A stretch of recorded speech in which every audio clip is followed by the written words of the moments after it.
Okay. So welcome to the Central South Stroke Network's Fall Education Series focusing on stroke and the young patient. The recording of this webinar will be posted to the Central South website. Today is our 8th webinar in our series of 9. I'll ask that you submit questions throughout the presentation using the Q&A function at the bottom of the screen. And I'm going to now pass it to Dr. Nelson, who will provide the introductions for our panel. Thank you so much. It's so wonderful to be here, and I hope everybody's keeping safe and well. When Stefan reached out to inquire as to whether or not I would be interested in working with you in this webinar, I jumped at it, and I'm going to tell you why.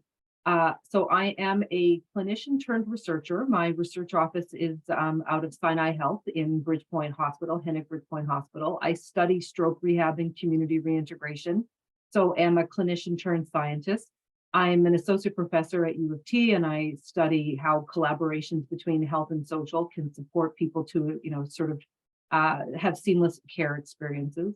And then through those experiences and those roles, I'm also the Chief Knowledge Officer for March of Dimes Canada, providing strategic leadership and insight to the afterstroke, the development of the afterstroke program. So then, in addition to that, I'm also the chair of the Interprofessional Stroke Council for the American Heart Association and the vice president of World Stroke. So in all of these places and spaces, there's conversation about the changing profile and demographics of stroke survivors, or our increasing attention to the changing demographics of stroke survivors. And the idea of attending to age and stage and place, and how do we provide stroke support services and evidence-informed stroke support services that match where people are or how they present to our neuro rehab and community reintegration programs. So I was really excited about it. I'm certainly engaged in lots of conversation about transitions and care for young stroke survivors, but I personally am not an expert in young stroke survivors. And so I immediately said, oh, well, I have some colleagues who are working in this space. Would that be of value? And Stefan said yes. And so it's my great pleasure to convene a couple of my fantastic colleagues who are working in this space to instigate some conversation. So I think the hope is we hear from, learn from, and then learn from each other in the discussions around what it's like to rethink how we provide services, or how do we need to rethink services for young stroke survivors. I'm going to introduce both speakers at the beginning so that you can see them, and then Dr. Gopal will actually lead first with a presentation. So Dr. Sandhya Gopal is a postdoctoral fellow at Toronto Rehab Institute. So for those of you in Ontario, that's in Toronto, Canada. For those of that might be logging in from international, it is one of our specialized rehab unit hospitals in Toronto.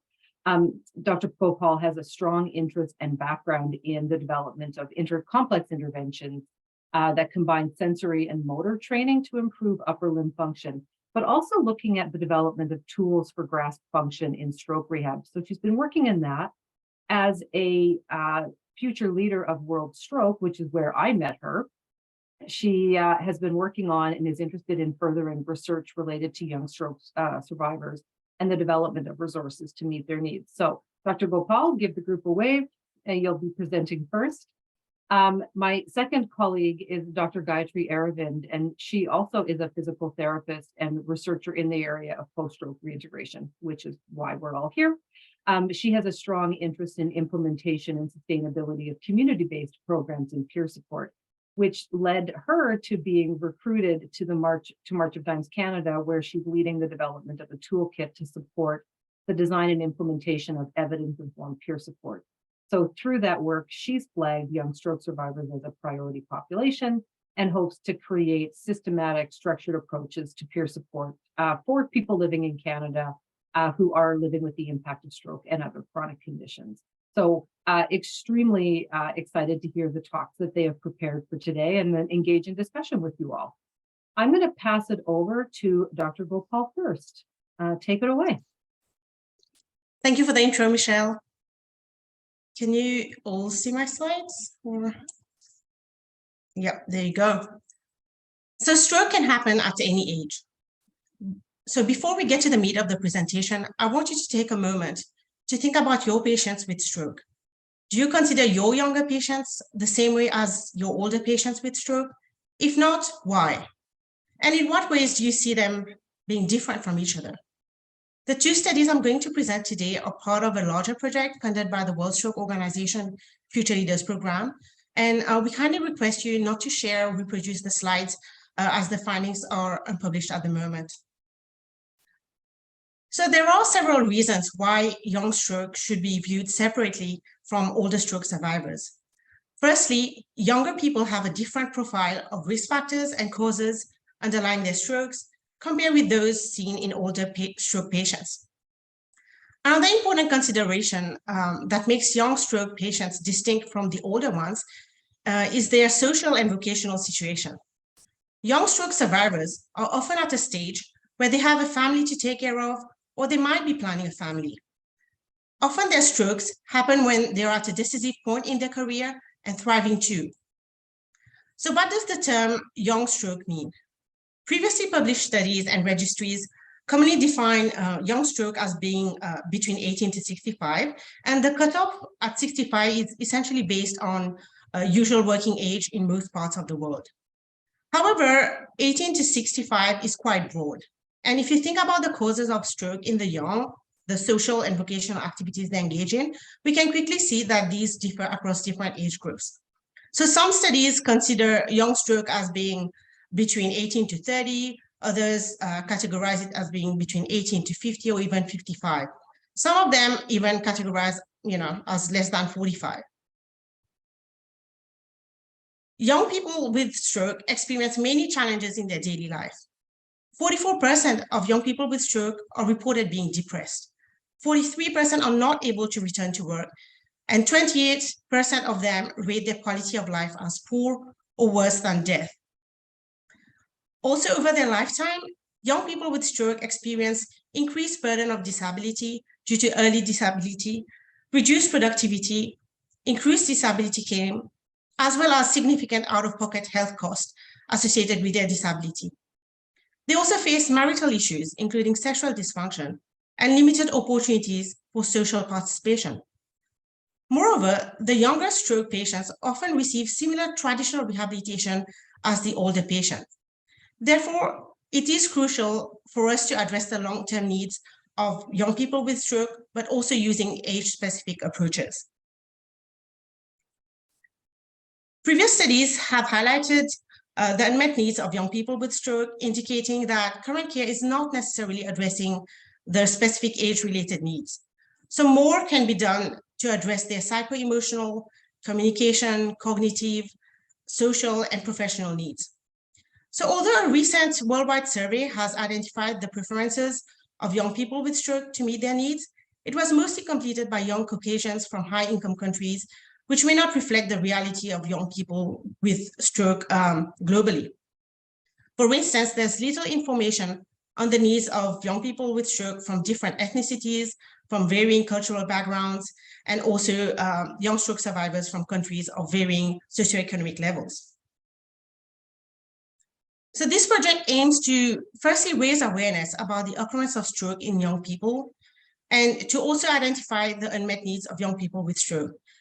At the end of this project, we also aim to create a repository and develop age-specific resources to meet the needs of young people with stroke. So in the first phase of this project, we plan a qualitative study to identify the unmet needs of young people with stroke, and we targeted several countries with varied income levels and varied cultural backgrounds. And in the second phase, we plan a scoping review to identify and collate age-specific resources for young people with stroke. So we interviewed 38 participants from 8 countries, including Belgium, Canada, Croatia, Cyprus, Egypt, Mauritius, Singapore, and the United States. And we tried to cover from low-income country to middle-income country and to high-income countries as well. So the participants were aged between 35 and 52 years and were between 6 months and 10 years post-stroke. So they had all been discharged from the hospital and living in the community. So we conducted semi-structured interviews of 30 minutes, and we asked them questions such as, do you have any unmet needs right now? How do you think your needs can be met? How would you like information to be delivered to you? And what do you think you need to achieve your hopes and dreams? So we also made sure that we used aphasia-friendly resources and communication strategies during the interviews. Our analysis identified 4 main themes about community reintegration. Our participants reported a lack of information and support about returning to work or study. They also felt lost about how to maintain their social relationships as a result of reduced participation. Most of the participants expressed the need to interact with young stroke survivors like themselves. They felt more connected with people of similar age groups, being at a similar stage of life and sharing similar concerns. So they also talked about how their family members were affected too, and that they didn't really know how to support each other. A few participants also emphasized the loss of their identity with regards to their roles in the family or at work. So one man from Canada said, I was active, and due to the stroke, there was massive changes in my life. I used to have a boat, a cottage, and an outdoor life. So I had to give up a lot of things. Another man from the US said, I'll be honest right now, I don't have any friends. I cannot relate anymore because I cannot really do things, regular things, the same way my peers are. And another lady from Mauritius said, the stroke did not only impact me, but also my children, who found it difficult to accept. Several participants also emphasized their experience of invisible disability. They reported challenges with reasoning and memory in their daily life, the impact of fatigue and how fatigue significantly limited their activity and participation. Most participants also reported facing important emotional and mental health challenges. So one woman from Belgium said, I have this stroke with non-visible consequences. From the moment you're physically a bit okay, you're literally pushed aside. You're dismissed while you notice that so many things are not yet possible. One lady in Egypt said, when I am laughing or joking with my friends or family, I suddenly remember my disability. I stop laughing, and then I start to cry. They think I am mentally unstable. I refuse to take antidepressants. I don't want drugs. I want to be normal. So from this qualitative study, we identified 4 main educational needs. Firstly, there is a lack of age-specific information provided about the impact of stroke and recovery. More awareness and education is required about stroke prevention and recognition of stroke signs. Thirdly, education of the family, friends, and the general public about the invisible disability was prioritized. And fourthly, it is crucial to create a roadmap to navigate care specific to young people with stroke. Our participants also reported that they prefer to receive information tailored to young people rather than the larger stroke population, and personalized as well. They recommended that the format and content of the information were aphasia-friendly and easily accessible. It would be helpful if the resources are collated in one location. So one man from Canada said, I would have loved for a website or something that said, this is your stroke, and these are the things that can happen to you in the next couple of weeks or months. And a lady from Cyprus said, reading of the stroke is challenging. A video would help, a short one, not very long and complicated. This leads us to the next phase of our study. The phase 2 of this project was a scoping review on information resources about self-management to address the needs of young people with stroke, their families, and caregivers. The protocol is now in press, but the preprint version is accessible on Research Square. So there were 3 main questions we wanted to answer through this review. Firstly, what information resources about self-management had been proposed to address the needs of young people with stroke, their families, and caregivers? Secondly, what are the gaps in resources available for young people with stroke and after traditional rehabilitation has ended? And thirdly, what are the views of young people with stroke about existing resources and gaps identified in meeting their needs? So in this scoping review, we included both qualitative and quantitative studies, including all study designs, except for reviews and meta-analysis. We also included paper and web-based resources. The review targeted participants who were community dwelling and aged between 18 to 65. The types of resources and studies we were looking for included information pamphlets, fact sheets, list of tips, handouts, websites, handbooks, podcasts, smartphone applications, home-based programs, and evidence-based self-management programs.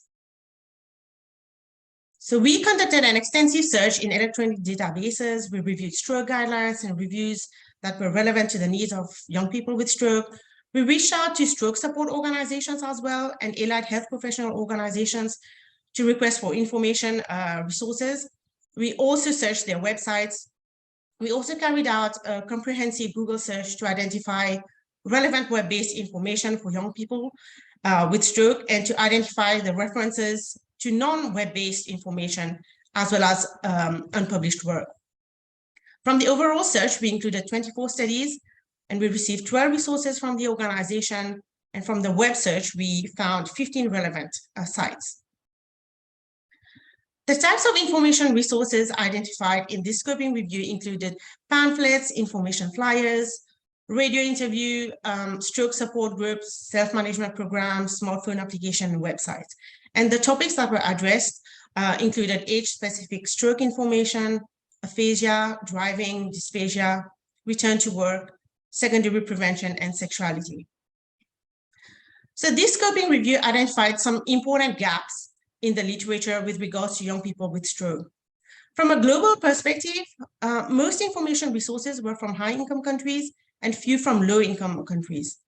Most resources were limited to English language. It was also evident that there is a lack of studies investigating the use or impact of information resources for young people with stroke. These studies also provided limited description of the content of these resources. We also found that there was no clear pathway or means identified through which these resources were being provided to young people with stroke or communicated to them. Additionally, the currently available resources did not comprehensively address the needs of young people with stroke. So when it comes to a lack of to content, there is in general an overall lack of information content on the specific needs of young people with stroke that are essential for their recovery, their quality of life, and that of their family too. The same concern was raised during the interview we conducted. Participants told us that they wish to know more about their stroke, about their recovery, and what they can do to maximize their progress, but also to prevent another stroke. There's also a lack of content about adjustment to life after stroke and how to manage long-term persistent disability. Information about cognition, fatigue, and emotional problems and their management was also scarce. And this was also raised again by the participants in our interview, such that they didn't feel that they understood enough about those challenges. And then there are non-health or non-rehabilitation issues that directly impacts the individual, such as planning for a family or pregnancy after stroke, finance after stroke, parenting young kids after stroke. So to conclude, this scoping review showed that there are limited resources that comprehensively address the specific needs of young people with stroke, and more effort is required for the development and dissemination of information resources. So let's think a bit about some steps that could help to address the needs of young people with stroke.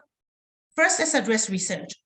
I think it would be great if researchers working in this area could come together and work towards establishing the top research priorities along with young people with stroke.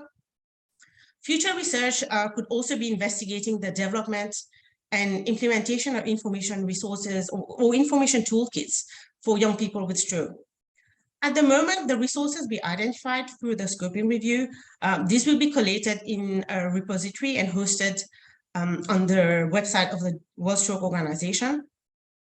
And it is also important to develop screening tools specific to the concerns faced by young people with stroke. For instance, we have put together an information education page about self-assessment for young people with stroke, which is currently under review, and I will elaborate about this in the next few slides. So now, what can we do through the clinical pathway? First of all, we need to identify those specific concerns and those specific needs. How can we achieve that? Should we expect our patients to bring those issues up, or could we as clinicians think of questions or tools that could help to screen those concerns? Secondly, there is a need to develop new information resources addressing specific needs. We should also reflect on the modalities used to disseminate these resources. How can we ensure that the information actually reaches the patient? So the next 2 points about rethinking a roadmap to navigate care resources, as well as the development of peer support programs, will be discussed by the next speaker. So in clinical practice, it is important to identify the specific post-stroke problems faced by young stroke survivors amenable to treatment or referral. In addition to reviewing the medical management or rehabilitation needs, it is important to address non-health related needs specific to young people with stroke that directly impact their lives. These include concerns related to intimacy and sex, pregnancy post-stroke, or parenting young children. Young stroke survivors often report that intimacy and sex was never addressed in the care pathway, and that they would have wanted to have some more information about whether it is safe to have sex or if sex can actually affect their blood pressure. So to be comprehensive in our screening, we could start by asking simple questions. Does the patient plan to have a baby, for instance? Or does the patient have childcare responsibilities which their deficit is affecting? Is their stroke affecting their ability to breastfeed, for instance? We suggest to document those responses and to review the different concerns at a later point in time. This is also because as they progress, or just as time passes, their priorities and needs may also change. We have proposed a checklist that can be used by young stroke survivors or healthcare professionals for comprehensive screening. This checklist was based off the World Stroke Organization post-stroke checklist, and we have added more items such as those listed here, basically about intimacy and sex, return to physical activity, return to work, driving, and so on. And at the moment, the checklist is under review. So once we identify the needs, the next question is, what can we offer to young stroke survivors? The findings of this scoping review, from the findings of this scoping review, there are some resources targeting young stroke survivors, but the dissemination is quite inadequate, especially for resources that are from research studies. They often are not accessible because young stroke survivors do not necessarily look for information from journals or like research articles in the first place. So one possibility could be to provide the direct links to these resources. These links could be converted into QR codes and provided to patients. So the patients then don't have to type in the website, which makes the resources easier to access. It might also be worth keeping printed copies or e-copies of these resources in a phone app, or they can just be sent by email. So young stroke survivors might also need help to triage which information they require and which ones are actually evidence-based. So in line with the findings from the qualitative study and the review we conducted, we proposed creating new information resources targeting various topics. It is important to adopt a co-design approach involving young stroke survivors in the design of these information resources. They could guide the content, the language used, the presentation format as well. So if you're thinking of creating written materials that are aphasia friendly, the accessible information guidelines from the UK Stroke Foundation could be a really good start. So it involves guidelines like keeping your message short, using clear sentences, easy words, how to provide a good layout, and how to create a set by combining information. So we have recently started a project that involves the co-design of a series of information resources, and I have found these guidelines quite helpful. So as part of the qualitative study we conducted, young stroke survivors reported a variety of modes through which they would like to receive information. These included paper flyers, videos, podcasts, home-based programs as well. The younger stroke survivors were also keen about smartphone applications and e-resources in the form of websites. So it might be beneficial to produce the same resources in different formats. It is possible to know how many of these resources are being downloaded or how many times these websites are being accessed, but we do not really know to what extent the consumers are actually young stroke survivors, and we do not know to what extent the consumers are able to utilize these information in their daily life. So more effort is required to increase the reach of those resources and encourage health professionals to provide those resources to patients, and also to encourage the patients to use these resources. There is a need to rethink about the design of some of those resources to make them more user-friendly, more accessible, and engaging for young people with stroke. For example, one participant told us that he found it overwhelming trying to navigate a website to try to find a specific information he was looking for. So he suggested to use the same models as some brand companies that use technology to see who's browsing their websites, and then they call their consumers right away. So the participant felt that this kind of support in accessing the relevant information from websites could be very useful to him. So the takeaway messages for today are, firstly, we need to increase our efforts to raise awareness in stroke in the young. Secondly, stroke care needs to be tailored to the needs of young adults. And thirdly, we need to increase the accessibility of information resources and also inform young stroke survivors in the development of information resources. We need to make sure that these materials are aphasia friendly and are also available in different languages. Thank you.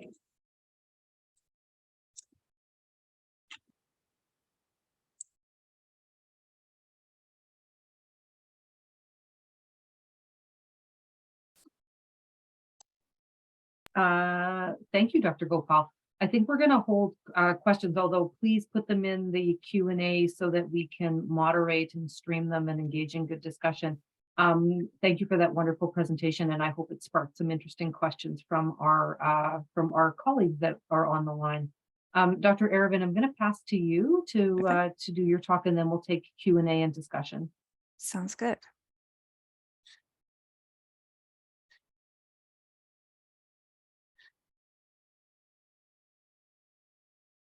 All right, thank you, Sandhya. Thank you, Michelle.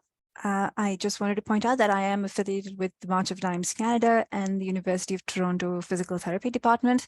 I do not have any conflicts to declare for today's presentation.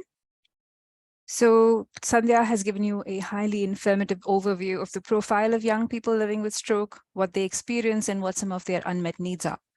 In this part of the presentation, I would like to shed some light on some ways in which we could improve our approaches to management of stroke for young people living with stroke.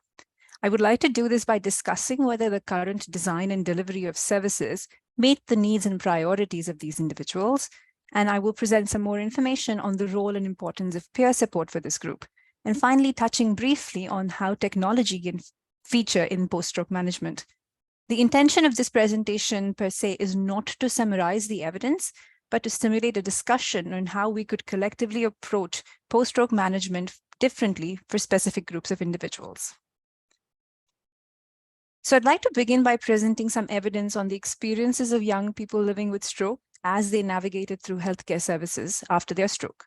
Some of the information you heard in Sandhya's presentation will be contextualized in their personal experiences, and I have included suggestions and recommendations for practice change where applicable.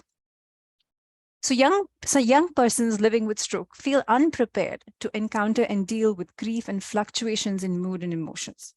Their sense of identity is disrupted due to the unexpected and unanticipated event of stroke, and they have not yet grasped the impact of stroke on their cognitive processes. Importantly, they perceive that these changes are not a priority for the healthcare team during both inpatient and outpatient settings. So, as a change, they would like healthcare practitioners to help them and their family become aware of the potential emotional changes, but also to demonstrate an understanding that these changes are significant and impact their ability to participate in rehabilitation. To that end, young persons living with stroke report desiring counseling and other psychological support during hospital admission rather than waiting until discharge, and wish to be provided with tools and guidance on managing their emotional and cognitive health, with a particular emphasis on restructuring their identities and roles. The young people living with stroke recall being provided a lot of information verbally, but they did not have the capacity nor the readiness to document or track the information and suggestions offered to them. They reported a preference for receiving information in printed and written format, especially when it related to services and important resources. When information was provided in the printed format, they observed a generalization in the use of images and experiences of older individuals. And they emphasized the need for representation of young persons, both in images and in stories. Overall, they felt frustrated due to the lack of information about their stroke, what might have caused it and how it's going to progress, and also about the services and resources that are available to them. Importantly, they would like to have information about how to manage their life and relationships after the stroke.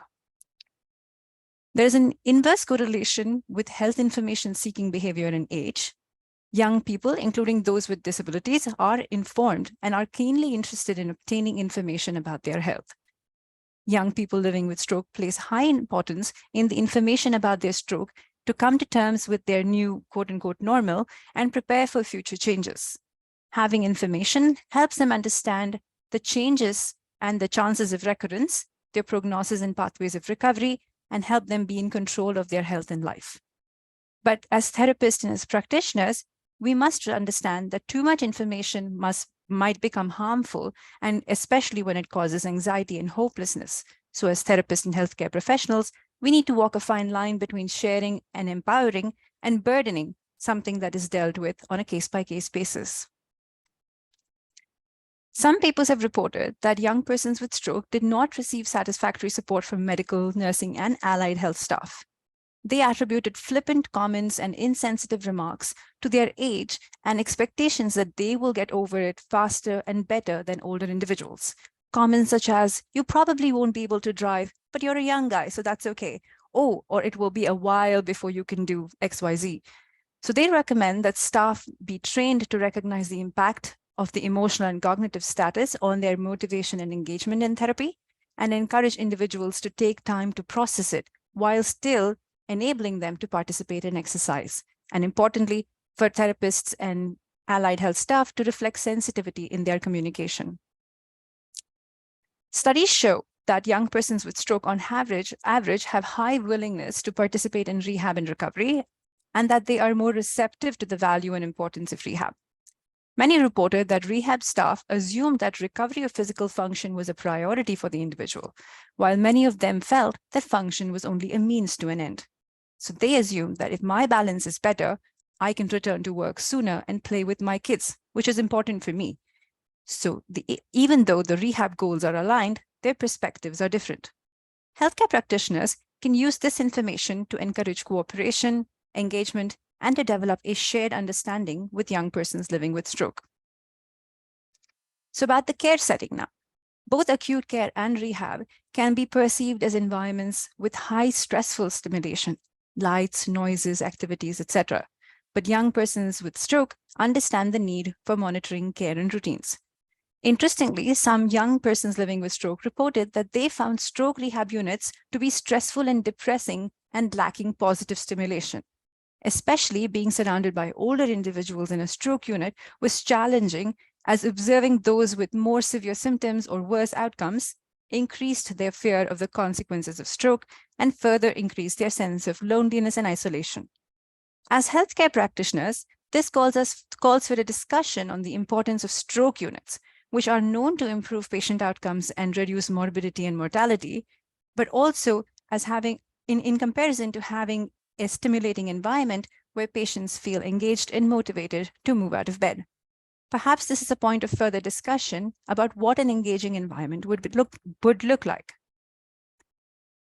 Young persons living with stroke perceive that the treatment plan and exercises and activities that were designed for them was catered towards the older average stroke patient. The goals and tasks were not age normative nor role specific, and they did not feel set up for parenting or return to work, as Sandhya has already mentioned. Importantly, they perceived that fatigue, loss of executive function, and emotional regulation were significant challenges that they were not set up to manage after discharge. Young persons living with stroke would prefer to be involved in age-specific and role-specific exercises. They want healthcare professionals to recognize and discuss the fact that that chronic for a young stroke survivor is not the same as chronic for an older individual due to the longer life expectancy, and plan goals and outcomes with this in mind. If the stroke survivor fails to bring up discussions regarding work, relationships, family, children, etc., they would like the healthcare practitioners to initiate a conversation so that it can influence goal setting, because they don't know what they don't know. As a healthcare practitioner, this approach would actually be in line with patient-specific and patient-centered care, so it would not require much of a change. Young persons living with stroke experience a stressful transition from hospital to home.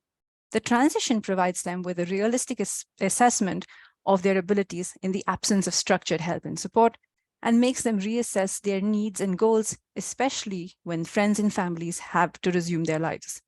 While this experience of challenges with transition is not unique to young persons living with stroke, they perceive themselves as having slipped through the system because of them being younger or because their outwardly symptoms were milder.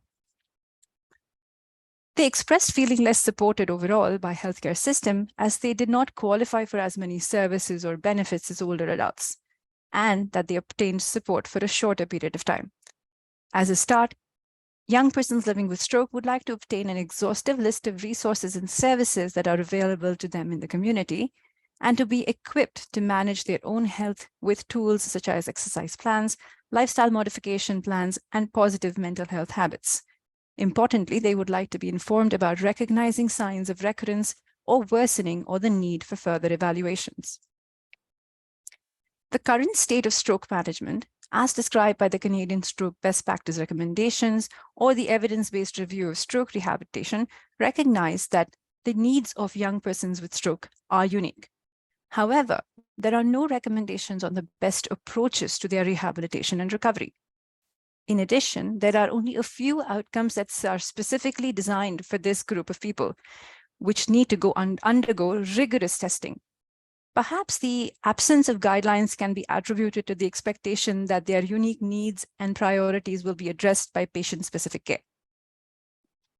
We also recognize that the points we have raised in this presentation have been about patient-reported experiences. There is not much evidence that implementing these recommendations and changes would in fact lead to improved outcomes in both the short and the long term, but this is somewhere to begin. As the average age of stroke decreases, healthcare services need to adapt to the changing demographics.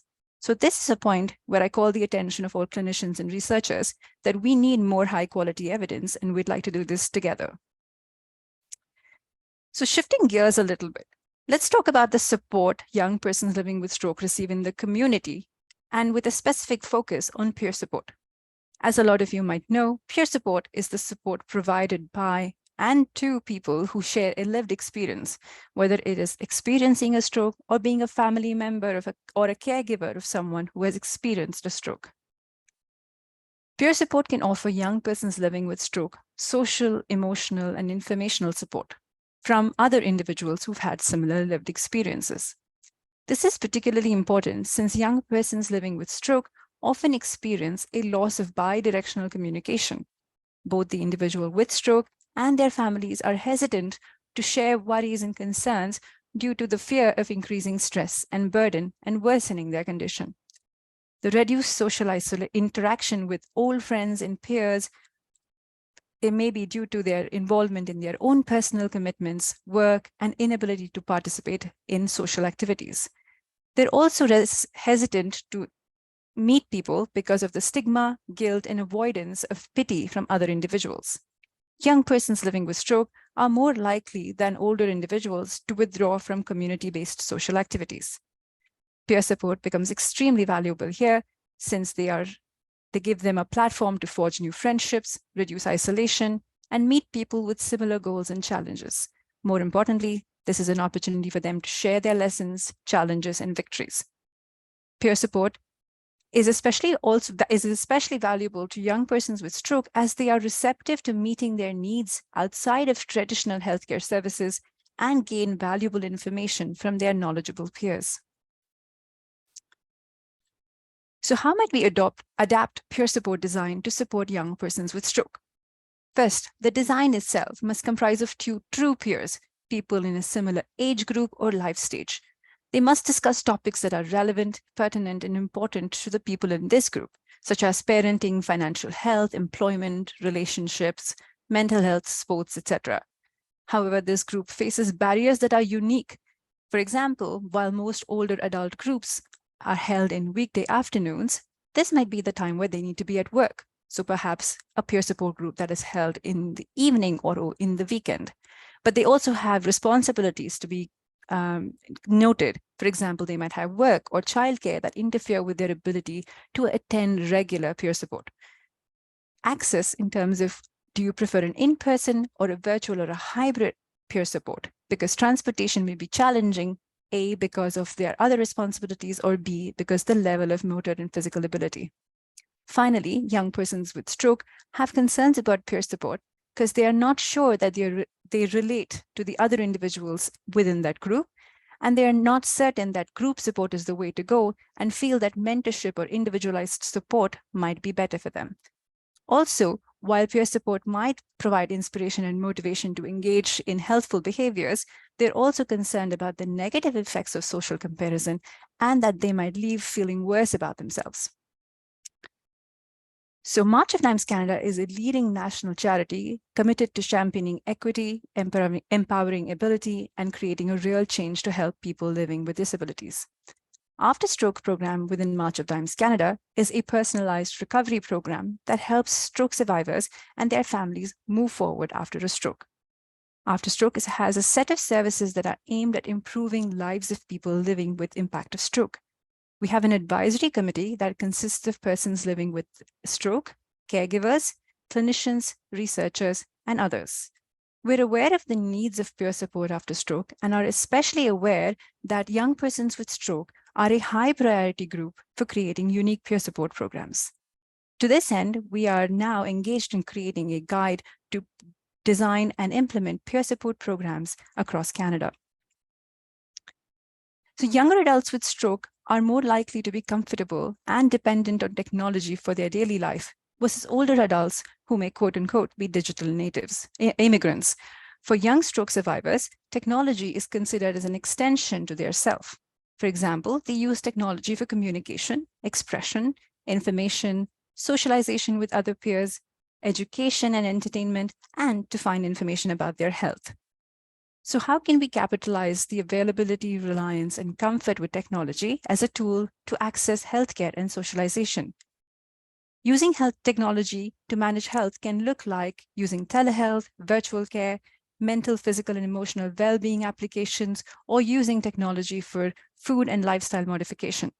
They can also use technology to access support in their community through socialization and peer support groups, through podcasts and social media communities. So we need to consider the importance and availability of technology, but also consider that there might be some groups of individuals within these young persons with stroke who might not have access to technology due to aphasia or severe motor impairments. So we must look at, are we ready to provide accessible technology to everyone?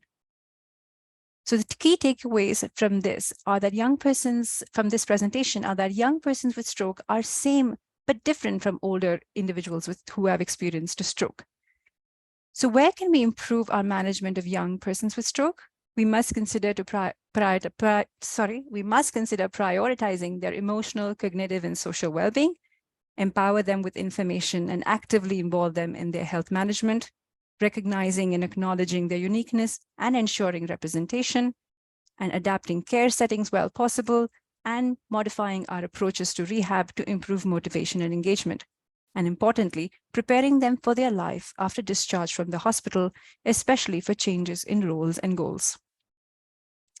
So I know that most presentations end with just opening up for questions, but since I declared that we would like this to be a discussion, if time permits, I would love for you to talk about what you have experienced in your organizations and clinics, and if you've seen or experienced anything different from what we've presented in our presentation today. Thank you for your attention.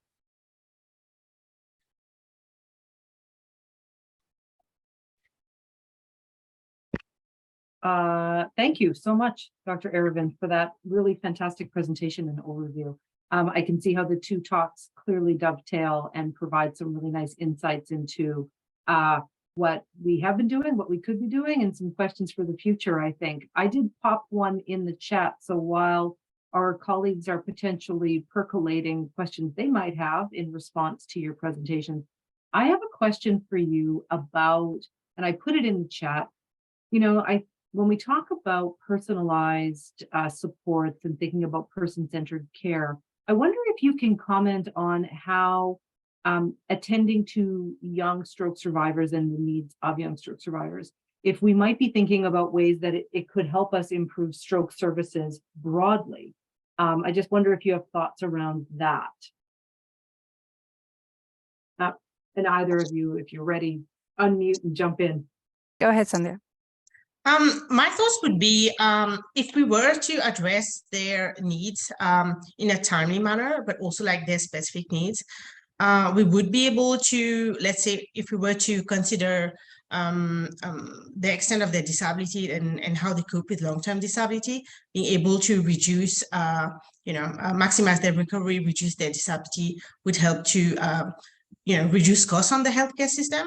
So by addressing their specific needs, we should be able to kind of reduce the financial burden on the system as well. So that would be one of the things I can think of. Yeah, I think that there's, because the group interacts in a different way than older adults with stroke, I think that what might be a useful tool would be to capitalize on their attitudes and motivation to recover and to find different avenues, even not just within the healthcare system or within the community, but in their personal lives. Are they involved in sports? Are they involved in community services? What kind of employment are they involved in? So to identify different avenues where we could involve them and encourage them to participate. So for example, they probably are aware of how to exercise on their own, especially during COVID.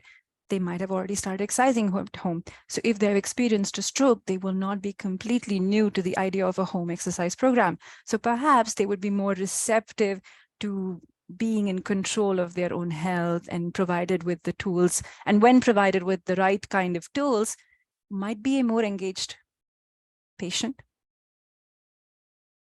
And just to add to this point, I think learning from young stroke survivors about what would best meet their needs, the way, like you mentioned, just the way they want to exercise, or even like about their nutrition or their extent of activity. I think this could really help to improve the stroke services because it becomes more targeted and we're not just providing kind of the same bullets like to everyone.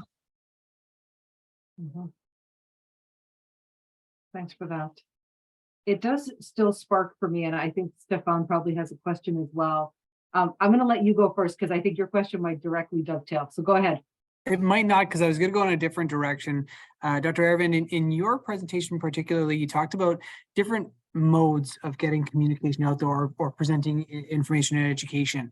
And it really sparked my interest, particularly when you mentioned podcasts and different means that right now, there may not be the types of information and education shared out there. Are there particular avenues that you've found are best responded to? Is it podcasts? Is it the use of social media to share important messaging and education for younger persons with stroke?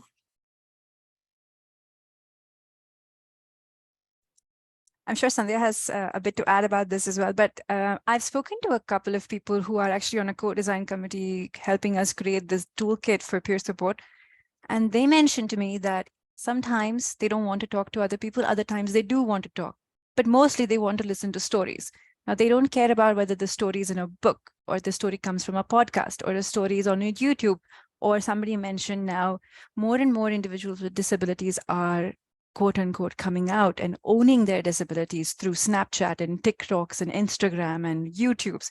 So there suddenly has exploded the avenues for finding other people like you even if you're not talking to them, but you're hearing about them, you're following their journey. So I think that information is no longer, you know, a unidirectional top down kind of approach. It's just sort of become this fractal dispersion, like it's coming from all directions, although we're risking the authenticity and evidence-based approach of that.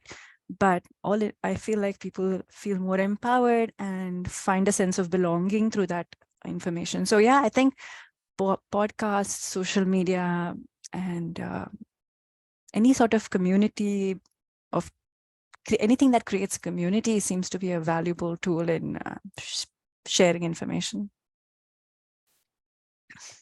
Yeah, and if I just may add to this, I think from our experience with the interviews that we carried out, it seems like it varies quite a lot.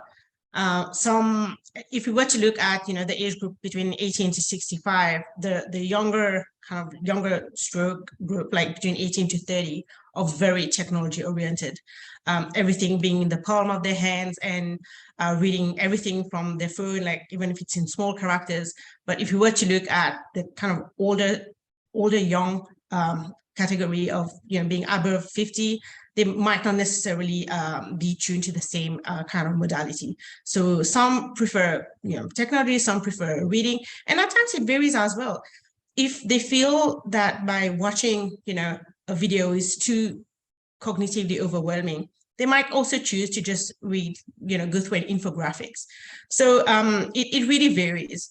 So that's the reason why I think it's important to kind of have different formats for the same resources so that, you know, it's accessible for different kind of learning styles. And just to add to that point, I think that now people living with stroke are also creating information. So it's no longer that they're sharing information that their doctors give. They are now the creators and owners of that information. And that actually might hold greater weightage in the eyes of somebody else who's experienced, like, oh, my doctor says so, but I know that through lived experience. So somehow we are looking at evidence, but we have to contextualize it with personal anecdotal evidence, I guess. So it's just something to bear in mind, that who are these, which kind of profiles are likely to be the bearers of that information is something we need to find out. And perhaps that's another point for peer support. When we're looking for peer-led groups, who is likely to be a peer leader? Like, who might be willing to come and say, hey, I want to start a peer support group. Come, let's talk. Thank you. I want to make sure that if there are questions from the group, I see that Tina has said you can raise your hand, you can put them in the chat. I mean, if you have a question and you're not quite sure what the question is yet, which happens to me a lot, you can also reach out to us after. One of the things, and I'm just going to reflect on my own experience for a second, and then I'm going to ask Drs. Aravind and Gopal if they've had this. You know, when I was a clinician in practice, I was very accustomed to, I was a young clinician at the time, and I was very accustomed to the people that I was working with being my grandfather's age or my grandmother's age. And I still to this day remember when I went into to meet a new patient in an inpatient unit, and they were my age. And the experience as a clinician to have that sort of dissonance. Did you have that experience? Do you recall how, like, what you thought or how it influenced or changed how you thought about your clinical practice, particularly in light of the work that you have been doing in this space? Yeah, absolutely. I've had the opportunity to work with a few young stroke survivors, and often like they were of my age, and just listening to their story kind of, first of all, it made me really scared for myself, because I realized, how much they've lost in their life. Some of them, had, they were in a relationship, they were doing great in their jobs. I remember this girl who was actually a very successful lawyer, but then she had a stroke, lost her, relationship, lost her job. She couldn't speak fast enough to plead in court. And this really made me reflect about, What can we do? You know, we know what we can do, but how can we improve that? What more can we do to address their specific needs? Because like we know at the moment, the system is kind of just attending to stroke like broadly, but are there specific ways we could actually meet their needs and, attend to them? Yeah, for sure. But those experiences always are like, kind of a wake-up call. It really informs my practice and my research as well. Mhm. It strikes me that, when you said something about, and certainly this has come up with one of our World Stroke board members who is a young stroke survivor, she talks about representation in materials, that case studies and curriculum, and making sure that it reflects the variation of. And so I noted and wanted to greatly appreciate that you yourself reflected great diversity and inclusivity in the quotes and the way you presented it. And so I thought that's a role modeling. I just wanted to acknowledge that. So thank you. Gayatri, I saw you had unmuted. So do you have a thought, comment? Yeah, just it's not anything unique. I'm sure several others on this call might also experience that. It's just that I remember that we had a spinal cord injury unit where I was practicing, and then we had a stroke unit. And in the spinal cord injury unit, you saw young people with spinal cord injury, you didn't think too much about it. You just went about your day. But there was a certain energy level, like you behaved a certain way, you spoke a certain way, you could say a few things, the activities were different. You would bring the TheraBall or the TheraBand and you would go through it. But in the stroke unit, automatically our demeanor was a little more serious. Like we're like, okay, we're speaking to you. We're going to maybe speak slowly, maybe not act young. We're just going to be the professional therapist. But I felt like when you would see somebody with a young person with stroke, it's sort of you're in that, how am I supposed to behave here? Like, what is the way I'm supposed to approach this? Am I going to say yo, or am I going to say, what's the inner, like, I feel like those kind of, it's the absence of evidence about what is the right way to do this. And also the expectation that you will modify your approach based on the individual's needs. So I feel like as therapists, you get pulled between following best practice guidelines and a patient-centered care, especially when the two are at odds. So I feel like that is, again, I don't have an answer. I just think that that's thoughts for further pondering, I guess, but something I felt. Yeah, and I didn't think that anybody on the Zoom was going to have the answer, but I think this conversation is really interesting, and I would really hope that we can take it out of a Zoom room and maybe in person 3D. World Stroke Congress is in Toronto in 2023. It would be really great if we could maybe convene in person to talk about some of these tensions around best practices and sort of real world patients, and how do we scale and spread the insights that we get from responding to individuals to support the broader population. This hour has flown by. So I want to say thank you for the opportunity and to have the opportunity to learn from and with my colleagues, but I'm going to pass it back to Tina or Stefan to close out, because I think that's your job. Okay, thank you very much. We have come to the end of this hour that has definitely flown by.